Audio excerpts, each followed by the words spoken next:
Hi friends. आज के इस वीडियो में हम ईटीएफ के बेसिक्स के बारे में जानेंगे कि ईटीएफ क्या होता है और आप इसमें कैसे निवेश कर सकते हैं। अगर आपका बजट कम है, जैसे आपके पास सिर्फ 200 300 500 रुपये है एक बार में इन्वेस्ट करने के लिए, या लेट से 1000 2000 5000 तक है, तो आप कैसे एक डाइवर्सिफाइड मल्टीपल कंपनीज में इन्वेस्ट कर सकते हो, वो भी मिनिमम रिस्क के साथ। सो लेट्स से आप टॉप 50 कंपनीज में इन्वेस्ट करना चाहते हो, और वो भी एक छोटे से टिकट साइज़, लेट्स से 250 500 2000 5000 रुपए के अमाउंट से।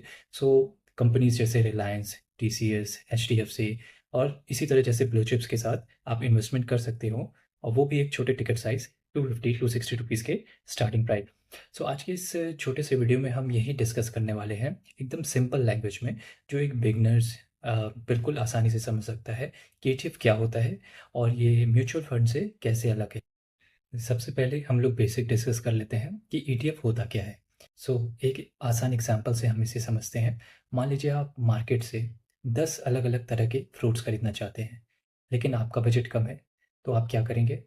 आप एक ऐसा फ्रूट बास्केट खरीदेंगे जिसमें पहले से ही थोड़े-थोड़े सारे फ्रूट के छोटे स्लाइसेस सभी हों, यानी बिना ज़्यादा खर्च किए आपको सारे फ्रूट्स मिल जा रहे हैं। ईटीएफ भी बिल्कुल वैसा ही एक बास्केट है।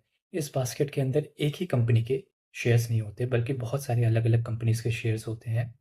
और फॉर एग्ज़ाम्पल निफ्टी 50 के अंदर आपको 50 बड़ी कंपनियों के शेयर्स मिलते हैं, वो भी एक छोटे से टिकट साइज़ 250-300 रुपए के अंदर। सिमिलरली बैंक बीज खरीदने पर आपको 12 बैंकिंग कंपनीज़ में इन्वेस्ट करने को मिलता है।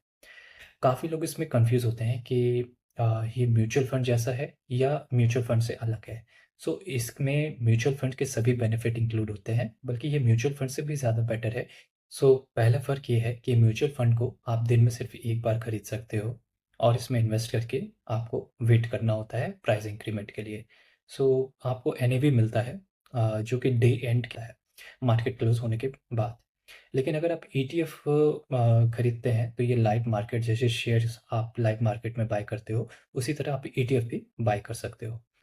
म्यूचुअल फंड्स के मैनेज करने का खर्चा यानी एक्सपेंस रेशियो काफ़ी ज़्यादा होता है। यानी उधर एक मैनेजर होता है जो पूरे अपने फंड्स को मैनेज करते हैं, उन्हें अपनी सैलरी विथड्रॉ करनी होती है। ये सारे खर्चे होने की वजह से आपको म्यूचुअल फंड्स के खर्चे ज़्यादा लगते हैं। इसका एक्सपेंस रेशियो इसी रीज़न से ज़्यादा होता है। ईटीएफ एक पैसिव फंड होता है, यानी एक ऑलरेडी रनिंग इंडेक्स को रेप्लिकेट करता है, या एक बास्केट ऑफ कंपनीज़ को रेप्लिकेट करता है, तो इसको चलाने का कोई ज़्यादा खर्च नहीं होता। ईटीएफ के 2 बड़े फ़ायदे हैं।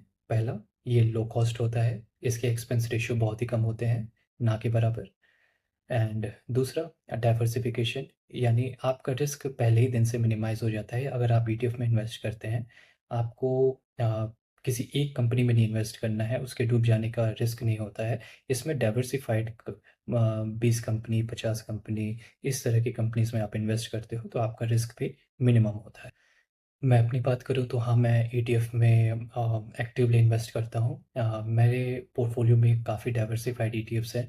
सिल्वर बीज़ है, बैंक बीज़ है, निफ्टी बीज़ है, और भी बहुत सारी ईटीएफ्स हैं, जो कि टाइम टू टाइम मैं चेंज भी करते रहता हूँ। और एक्सिस्टिंग पोर्टफोलियो में जब गिरावट आती है, तो मैं इसमें ऐड भी करते रहता हूँ।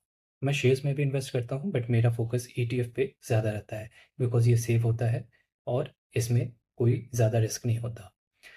अगर आप बिना किसी टेंशन के कम रिस्क में स्टॉक मार्केट के ग्रोथ का फ़ायदा उठाना चाहते हैं, तो ईटीएफ आपके लिए एक बेहतरीन ऑप्शन हो सकता है।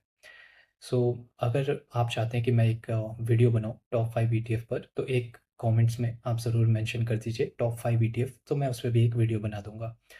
अगर ये वीडियो आपको पसंद आया, तो लाइक ज़रूर करें, चैनल को सब्सक्राइब ज़रूर करें। मैं आगे आने वाले डेज़ में ईटीएफ्स के काफ़ी सारे वीडियोज़ अपलोड करूँगा, आप लोग को बिल्कुल हेल्पफुल होगा आपके इन्वेस्टमेंट जर्नी में। Happy investing. Thank you.